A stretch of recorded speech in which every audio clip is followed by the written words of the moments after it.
someone is telling me congratulations. Everybody say I should be disappointed. Robert Kubica, un nom qui, dans l'univers de la Formule 1, évoquait le génie, le courage et une précision glaciale derrière le volant. Né à Cracovie, en Pologne, Kubica est entré dans le monde du sport automobile dès son plus jeune âge, animé par une passion dévorante et un désir inébranlable de repousser toutes les limites. Il fut le premier pilote polonais à participer à la Formule 1, devenant ainsi le symbole d'un pays sans grande tradition de course, mais capable d'engendrer un véritable guerrier de l'asphalte. En 2006, il fit ses débuts pour BMW Sauber lors du Grand Prix de Hongrie et impressionna immédiatement le monde entier par son calme, sa précision chirurgicale et sa vitesse inouïe. Un an plus tard, il était déjà considéré comme l'un des plus grands talents de sa génération, rivalisant avec des légendes telles que Lewis Hamilton, Fernando Alonso et Kimi Räikkönen. Mais personne n'aurait pu imaginer qu'en l'espace de quelques mois, son nom serait associé à l'un des accidents les plus terrifiants de l'histoire moderne de la Formule 1. Grand Prix du Canada 2007, le soleil brillait sur Montréal, la foule en délire vibrait autour du circuit Gilles Villeneuve. Les voitures fendaient l'air comme des éclairs d'argent. Chaque virage était une danse entre vie et mort. Kubica, alors âgé de 22 ans, se battait dans le top 10, une course ordinaire, jusqu'à ce que le destin frappe d'une manière brutale et imprévisible. Au 27e tour, en s'approchant de Jarno Trulli, Toyota, les deux voitures se touchèrent légèrement. Un simple contact, presque insignifiant, mais à 300 km/h, la moindre erreur devient fatale. La BMW Sauber de Kubica décolle, heurte un talus, puis percute de plein fouet le mur en béton. Le crissement du métal déchiré, les débris projetés, la fumée montant dans le ciel, et soudain, un silence glacial s'installa dans les tribunes. En une fraction de seconde, la voiture fut réduite à un amas de carbone broyé. La force de l'impact fut mesurée à 75 G, soit 75 fois la gravité terrestre. Pour un corps de 70 kg, cela équivaut à plus de 5 tonnes de pression instantanée. La plupart des accidents de cette intensité se soldent par une mort immédiate. Et pourtant, un miracle se produisit. Au milieu de la carcasse tordue, Robert Kubica bougea. Les secours se précipitèrent, découpèrent le châssis et l'en extirpèrent avec précaution. Contre toute attente, il ne souffrait que d'une entorse à la cheville et d'une légère commotion cérébrale. Même les médecins de la FIA parlèrent d'un miracle médical. Les images en direct glacèrent le sang de millions de téléspectateurs. Les commentateurs crièrent « Personne ne peut survivre à un tel choc ». Mais lorsque Kubica leva lentement la main pour signaler qu'il était conscient, la foule explosa en applaudissements. C'était comme si le monde entier venait d'assister au retour d'un homme d'entre les morts. En cet instant précis, Robert Kubica devint immortel, non pas pour sa vitesse, mais pour sa volonté de faire et sa survie extraordinaire. Cet accident fut plus qu'un simple drame. Il devint la preuve vivante des progrès spectaculaires de la sécurité en Formule 1, la résistance du châssis monocoque, l'efficacité du système HANS et la rapidité héroïque des secours de la FIA. Si le même accident s'était produit dans les années 1980 ou 1990, Kubica n'aurait sans doute jamais quitté ce virage vivant. Mais grâce à la technologie, à la chance et à son esprit d'acier, son cœur battait encore et une légende venait de naître. La première partie s'achève sur l'image de Kubica, allongé sur une civière, le visage ensanglanté mais les yeux ouverts, lucide, fort, indomptable. Il venait de survivre à un impact de 75 G qui avait coupé le souffle au monde entier. Et pourtant, ce n'était que le début d'un combat bien plus grand, un combat qui allait changer sa vie à jamais. L'instant où Robert Kubica perdit le contrôle dans la ligne droite du casino, lors du Grand Prix du Canada 2007, fut une réaction en chaîne parfaite orchestrée par le destin. Après un léger contact avec Jarno Trulli, la BMW Sauber Sin 6 de Kubica quitta la trajectoire, glissa sur l'herbe et heurta une petite bosse au bord de la piste. Une simple irrégularité du sol, mais à près de 300 km/h, elle transforma la voiture en un projectile d'acier lancé dans les airs. En une fraction de seconde, les roues perdirent toute adhérence. Plus de frein, plus de contrôle, seulement une masse métallique tourbillonnante fonçant droit sur le mur de béton. L'angle de l'impact fut d'environ 75 degrés, presque frontale, une véritable explosion. Les données enregistrées révélèrent une force maximale de 75 G. Cela signifiait qu'à cet instant, tout dans le cockpit, le corps de Kubica, sa tête, son cou, les harnais, l'électronique, subissaient une pression équivalente à plusieurs tonnes. En un éclair, l'avant de la voiture vola en éclats, le châssis se rompit et la roue avant droite fut arrachée comme un obus. L'habitacle rebondit, pivota sur le côté et glissa sur plus de 100 mètres. Quand la voiture s'immobilisa enfin, il ne restait qu'une carcasse tordue, l'habitacle écrasé sous les débris de carbone. Le silence régna dans les stands. Les autres pilotes restèrent muets à la radio. Le commentateur souffla d'une voix tremblante « Mon Dieu, j'espère qu'il est encore en vie ». À l'intérieur, Kubica resta inconscient quelques secondes. Le système HANS, Head and Neck Support, obligatoire depuis 2003, fut son salut. Sans lui, la force de 75 G aurait brisé sa nuque instantanément. Combinée à la cellule monocoque en fibre de carbone, cette technologie transforma le cockpit en une véritable capsule de survie, conçue pour absorber et disperser l'énergie de l'impact au lieu de la transmettre au corps du pilote. Chaque panneau de carbone, chaque tige en titane, chaque couche de résine fonctionna exactement comme prévu. La science et la technologie triomphèrent de la mort en un battement de cils. Lorsque la voiture s'immobilisa, les caméras embarquées capturèrent une image glaçante. Le pied gauche de Kubica dépassait du châssis détruit, preuve que l'avant de la monoplace avait été complètement arraché. La fumée s'élevait, la roue arrière tournait encore, les câbles électriques grésillaient. Une flamme jaillit de l'échappement et immédiatement, l'équipe de secours de la FIA fonça sur les lieux. En 23 secondes seulement, ils atteignirent le site du crash, un record absolu pour une intervention d'urgence en Formule 1. Leur première question via la radio médicale. « Driver moving. Yes, driver is moving ». Ces mots déclenchèrent une onde de soulagement dans toute la direction de course. Mais la procédure de secours devait rester méticuleuse. Avec un impact à 75 G, le risque de fracture du cou, de la colonne vertébrale ou d'hémorragie interne était immense. Les médecins découpèrent le châssis morceau par morceau pour extraire Kubica sans l'aggraver. Lorsque la protection latérale fut retirée, la scène pétrifia le monde entier. Kubica, immobile, le casque blanc couvert de sang et de poussière, les bras crispés. Personne ne savait s'il respirait encore. Et puis, un mouvement. Sa main trembla légèrement. Un signe de vie. À cet instant, des milliers de spectateurs se levèrent. Certains pleuraient. Dans le stand BMW Sauber, les ingénieurs se prirent dans les bras, certains éclatant en sanglots. Une seconde plus tôt, ils pensaient avoir perdu leur pilote. Une seconde plus tard, le miracle se produisait. Kubica était vivant. Alors qu'on le plaçait sur la civière, il murmura faiblement « Je vais bien, ne vous inquiétez pas ».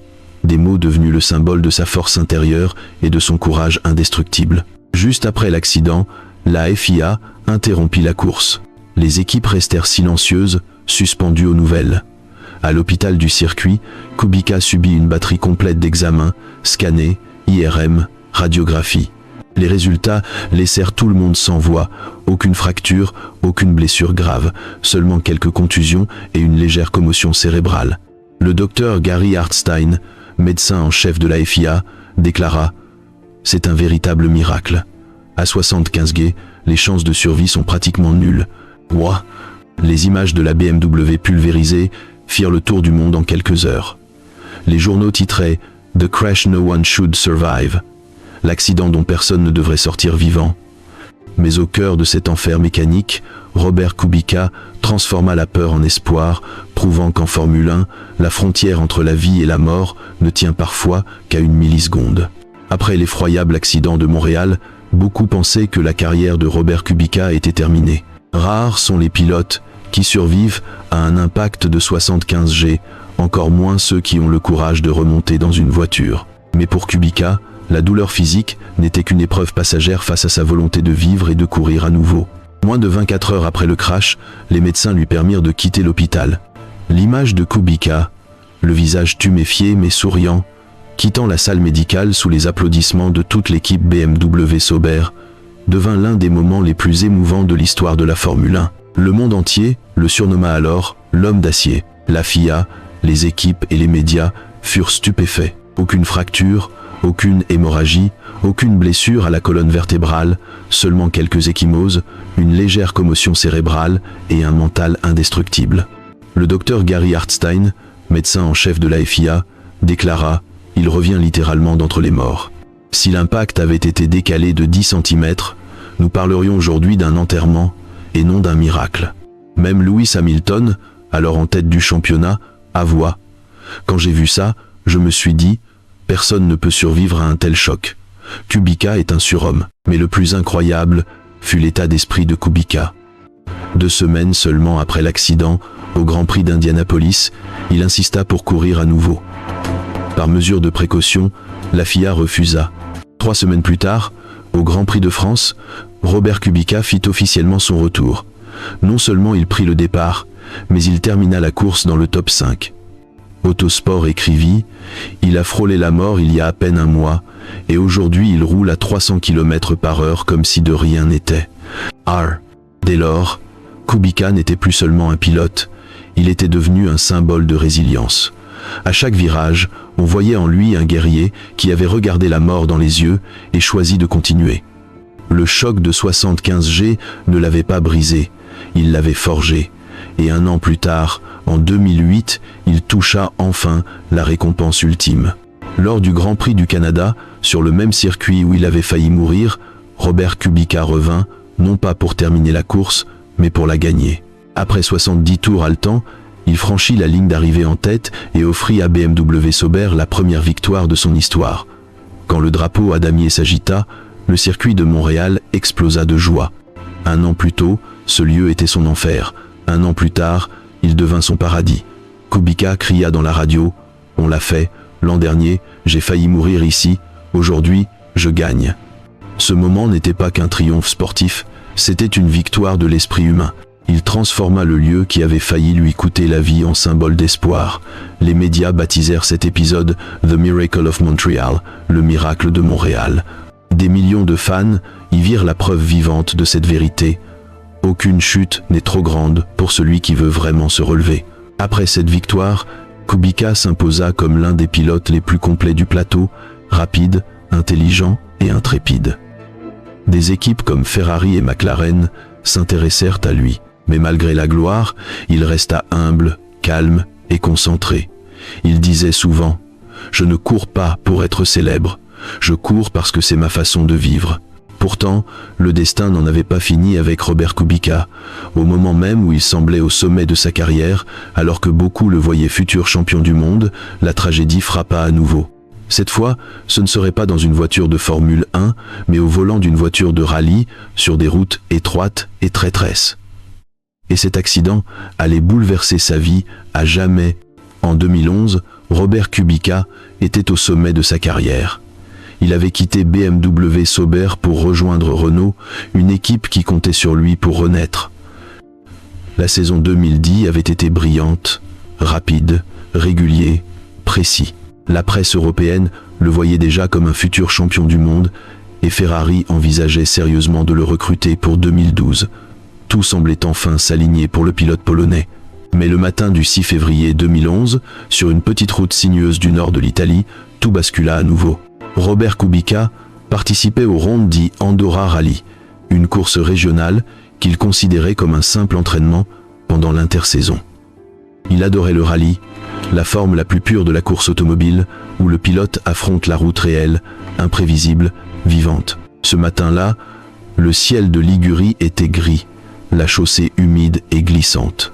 Kubica était au volant d'une Skoda Fabia S2000, son copilote Jakub Gerber à ses côtés. Tout se passa normalement jusqu'à une courbe à gauche, rapide et traîtresse.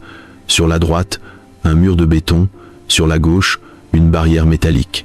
En voulant éviter une flaque d'eau, la roue droite glissa et la voiture perdit l'adhérence.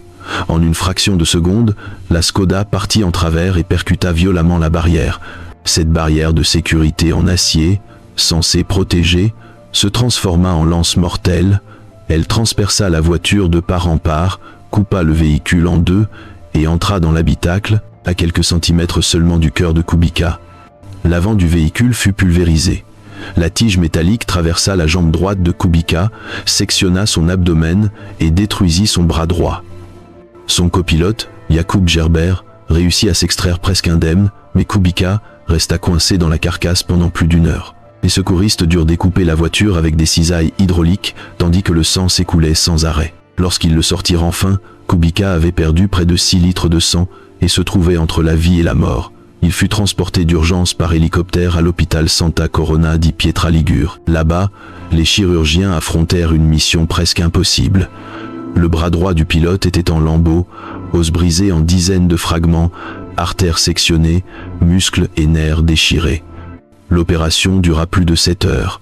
Les médecins reconnectèrent chaque veine, chaque fibre musculaire, chaque tendon, millimètre par millimètre. L'intervention réussit, mais Kubica resta dans le coma, et nul ne savait s'il pourrait un jour bouger son bras à nouveau. La nouvelle fit le tour du monde. Le monde du sport automobile fut bouleversé. Fernando Alonso, Felipe Massa, Lewis Hamilton et d'autres pilotes adressèrent leurs prières. Ferrari interrompit toute négociation. Renault publia un communiqué sobre. « Nous ne savons pas s'il reviendra un jour, mais il fera toujours partie de notre équipe. » L'image de la Skoda Fabia éventrée, transpercée par la barrière métallique, devint le symbole tragique du prix du risque et de la vitesse. Dans les jours suivants, Kubica subit encore 3 lourdes opérations pour reconstruire les nerfs et les tissus de son bras. Les médecins déclarèrent « Si ce n'était pas un athlète d'un tel niveau physique, il serait mort sur le coup. » Son bras droit fut sauvé, mais presque paralysé. Les doigts rigides, le poignet bloqué. Pour un homme ordinaire, c'était un miracle. Pour un pilote de Formule 1, c'était une condamnation. Mais comme en 2007, Robert Kubica refusa d'abandonner. Lorsqu'il reprit conscience, ses premiers mots figèrent les médecins. « Combien de temps avant que je puisse recourir ?» Ce n'était pas une question d'un survivant, c'était celle d'un combattant. Il entama une rééducation longue et douloureuse, faite d'exercices insupportables, de rechutes et de souffrances. Les médecins durent concevoir des appareils sur mesure pour l'aider à réapprendre à bouger les doigts. Le monde entier suivait son combat avec admiration. Personne ne croyait qu'il pourrait un jour tenir à nouveau un volant de fun. Mais pour l'homme qui avait survécu à un impact de 75 G et défié la mort 2 fois, le mot « impossible » n'existait pas. Et, contre toute attente, Robert Kubica allait bientôt prouver que rien n'est hors de portée pour un cœur qui refuse de céder. Après la tragédie du Ronde di Andorra, Robert Kubica disparut du monde de la Formule 1. Tout au long de l'année 2011, on ne le voyait plus que sur des photos d'hôpital, le visage amaigri, le bras droit bandé, mais le regard toujours brûlant de détermination. Les experts disaient « Il ne pourra jamais reprendre un volant de fun ». Mais pour Kubica, ce n'était pas la fin, c'était un nouveau départ. Jour après jour, il recommença à zéro. D'abord, il dut réapprendre à bouger les doigts. Un geste banal devenu un supplice. La douleur était si intense qu'il serrait les dents, s'évanouissant parfois en pleine séance. Puis il apprit à saisir un objet, à tourner le poignet, à retrouver son équilibre. Les médecins créèrent pour lui un simulateur de volant avec assistance spéciale pour compenser la faiblesse de son bras. Kubica s'entraînait des heures, jour et nuit. « Je n'ai pas besoin de tout retrouver, dit-il, juste assez pour tenir le volant. » En 2012, alors que le monde pensait qu'il ne reviendrait jamais, Robert Kubica fit son retour inattendu dans un petit rallye en Italie et il remporta la victoire dès sa première course. Son bras droit restait presque immobile, alors il conduisait avec une seule main et une partie du poignet droit grâce à un système adapté. La presse parla d'un « miracle roulant ». Kubica répondit simplement « Je ne cherche pas à prouver quoi que ce soit, je veux juste continuer à faire ce que j'aime ». Les années suivantes, il courut dans les championnats WRC2 et IRC, reprenant peu à peu confiance et vitesse. Il chuta à plusieurs reprises, mais se releva toujours. Lorsqu'un journaliste lui demanda « Vous n'avez plus peur ?» Kubica sourit « J'ai déjà vu la mort, maintenant je ne connais plus que la vie ». Ces mots résonnèrent dans le monde entier. En 2017, 6 ans après l'accident, Kubica reçut une invitation de Renault, son ancienne équipe, pour tester une fin moderne. Lorsqu'il prit place dans la RS Dix-7 sur le circuit de Silverstone, tout le monde pensa qu'il s'agissait d'un simple hommage. Mais quand les chronos tombèrent, le silence s'installa. Kubica fut plus rapide que le pilote titulaire. Personne n'en croyait ses yeux. Son bras droit ne s'étendait plus complètement, mais il avait adapté son style de pilotage, utilisant son épaule et son coude pour tourner le volant. Enfin, en 2019, après presque 8 ans, Robert Kubica fit son grand retour officiel en Formule 1 avec Williams Racing. Lorsqu'il sortit des stands au Grand Prix d'Australie, Le monde entier se leva pour l'applaudir. L'homme qu'on croyait brisé conduisait à nouveau la voiture la plus rapide du monde. La Williams n'était pas compétitive. Son corps n'était plus parfait, mais peu importait. Il était de retour. L'image de Kubica dans le cockpit, le bras droit collé au corps, les yeux fixés sur la piste, la concentration absolue, devint un symbole de la volonté humaine face à l'impossible. Il déclara « Quand on a déjà touché la frontière entre la vie et la mort, tout le reste n'est qu'un défi ». Les jeunes pilotes le citèrent comme modèle, les fans le surnommèrent « le guerrier indestructible ». Et pour le monde de la Formule 1, il devint la preuve vivante que la vitesse peut tuer, mais elle peut aussi guérir si l'on sait pourquoi on conduit. Robert Kubica n'a peut-être jamais remporté le titre de champion du monde, mais il a conquis quelque chose de bien plus grand, l'immortalité dans le cœur des hommes. Du crash à 75 quai de Montréal à la barrière d'acier d'Andorra, il a survécu, il a conduit et il a souri.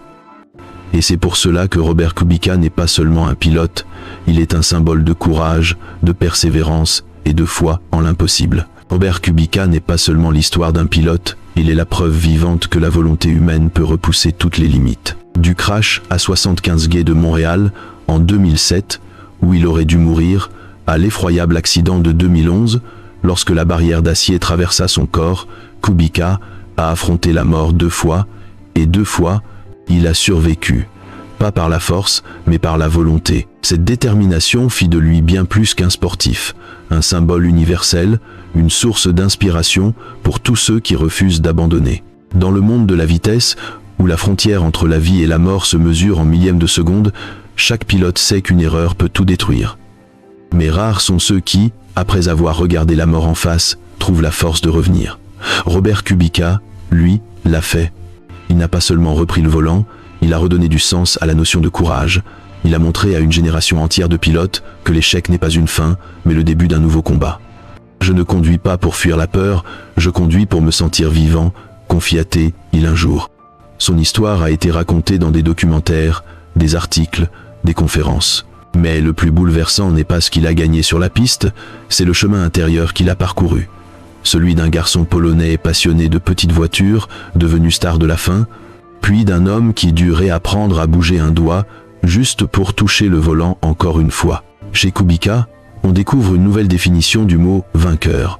Ce n'est pas celui qui franchit la ligne d'arrivée le premier, mais celui qui refuse d'abandonner, même lorsque le corps et la vie se brisent. Son retour en 2019, sans podium, sans victoire, reste un miracle. À chaque tour, les spectateurs ne voyaient pas seulement une Williams blanche, mais l'incarnation de la résilience. Ils voyaient un homme qui avait connu le désespoir absolu et qui était remonté par la seule force de son courage. Chaque fois que Kubica sortait des stands, les applaudissements ne saluaient pas sa vitesse, ils saluaient sa foi en la vie. Dans les années qui suivirent, Robert Kubica participa à des courses d'endurance et au DTM. Il n'était plus au sommet de la Formule 1, mais il portait toujours en lui l'esprit de l'insoumis. Il déclara un jour « Ma vie n'est pas une succession de succès, c'est une succession de renaissance ». Cette phrase résume tout. Dans un monde qui n'honore que les vainqueurs, Kubica restera à jamais dans les mémoires parce qu'il n'a jamais cessé de se relever. Aujourd'hui, le nom de Robert Kubica évoque bien plus que des accidents spectaculaires ou des silences glacés sur la piste. Il évoque un sourire calme après chaque tempête. Il est devenu un symbole de foi et de force intérieure, la preuve que l'homme peut surmonter toutes les frontières, même celles de sa propre nature. Car au fond, ce qui rend Robert Kubica grand, ce n'est ni la vitesse ni les trophées, c'est la manière dont il a transformé les débris de son destin en carburant pour sa vie. Il a montré au monde que, dans l'univers de la vitesse, le moteur le plus puissant n'est pas celui de la voiture, c'est le cœur du pilote.